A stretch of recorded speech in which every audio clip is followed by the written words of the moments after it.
Sila Lumenomentielvo, uma estrela brilha sobre a hora do nosso encontro, pessoal. Sejam bem-vindos a mais um vídeo natalino do nosso canal. Dessa vez o tema é polêmico. Bom, todos foram até agora. Mas esse é um pouquinho mais complicado que a média ainda. E a minha ideia é tentar desfazer alguns preconceitos, algumas teorias da conspiração que às vezes acabam rolando sobre o tema. Uma ideia que circula faz muito tempo e que... Passarinho cantando. Desde a antiguidade existem boatos de que as narrativas sobre o nascimento de Jesus, em especial a questão da concepção virgem, né, da ideia de que ele teria sido concebido pelo poder do Espírito Santo em Maria, seria na verdade uma maneira de disfarçar a ilegitimidade de Jesus, ou seja, do fato de que ele teria sido fruto de um adultério ou até de um estupro. Inclusive um adultério ou um estupro envolvendo uma pessoa específica, um homem específico, um soldado romano, ou enfim, servindo nas legiões romanas, chamado Pantera. Isso tem alguma base?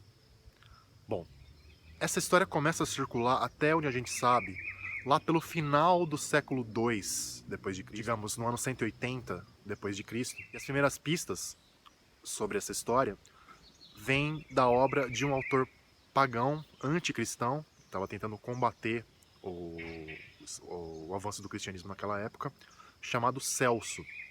A gente não tem, hoje em dia, conosco, a obra completa do Celso, é uma obra que se perdeu.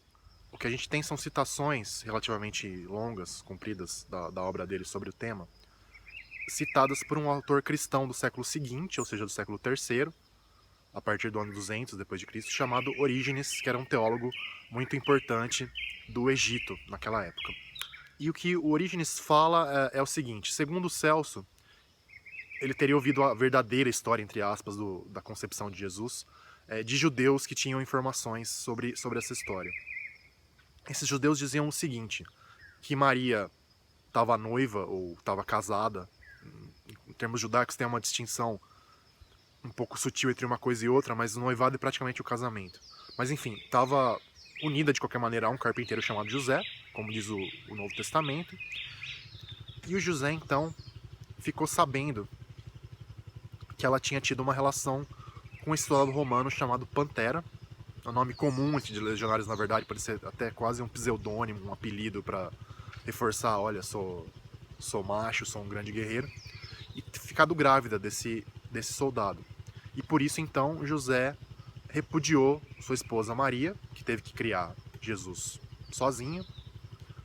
Jesus passou um tempo na sua infância ou adolescência no Egito, onde ele aprendeu magia e passou a querer assumir um status divino, daí chegando então ao Jesus, filho de Deus das narrativas do Novo Testamento, que se afirmava, se considerava filho de Deus. Essa então é a história do Celso. Mais tarde, vai passando o tempo, a gente não sabe exatamente quando, mas coisas parecidas são incorporadas nos textos judaicos posteriores à Bíblia que nós conhecemos, que foram se tornando o Talmud, que também é uma compilação de textos religiosos muito importante para o judaísmo atual e para o judaísmo desde o final da Antiguidade até hoje. E nesses textos aparece a figura de um cara chamado Ben Panderi, que parece ser, Ben em hebraico quer dizer filho, Panderi parece ser uma corruptela, uma transformação de pantera. Essas então são essas interpretações pagãs e judaicas falando de Jesus como fruto de um adultério, como um filho ilegítimo. Dá pra dizer que isso tem alguma base histórica? Muito provavelmente não.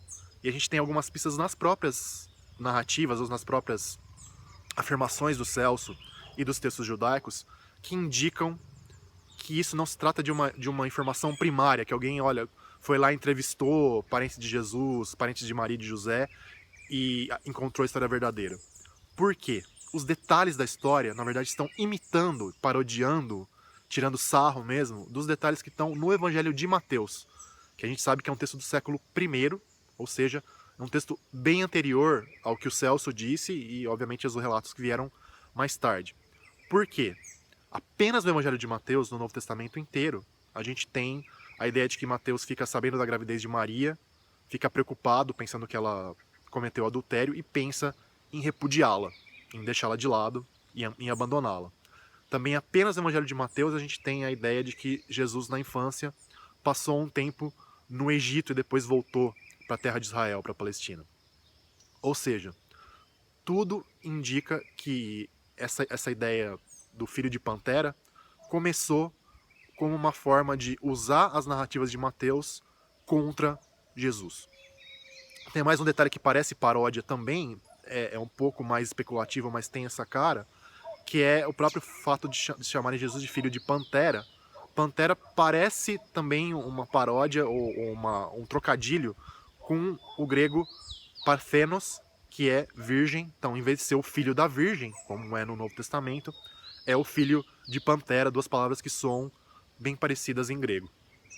Então, para resumir a história, para resumir a ópera, se você não acredita que Jesus, se você não é cristão, não é religioso e não acredita que Jesus é filho de uma virgem concebido pelo Espírito Santo, beleza, do ponto de vista histórico, você tem todo o direito de fazer isso.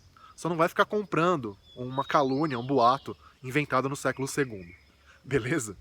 Pessoal, por enquanto é isso. Temos mais alguns vídeos ainda sobre o tema para aparecer aqui no canal. Obrigado a todos pela presença e, como diziam os elfos, Namária, pessoal. Adeus. Este vídeo é um oferecimento do Science Vlogs Brasil, a maior e melhor comunidade de canais de língua portuguesa sobre ciência no YouTube. Conheça o grupo.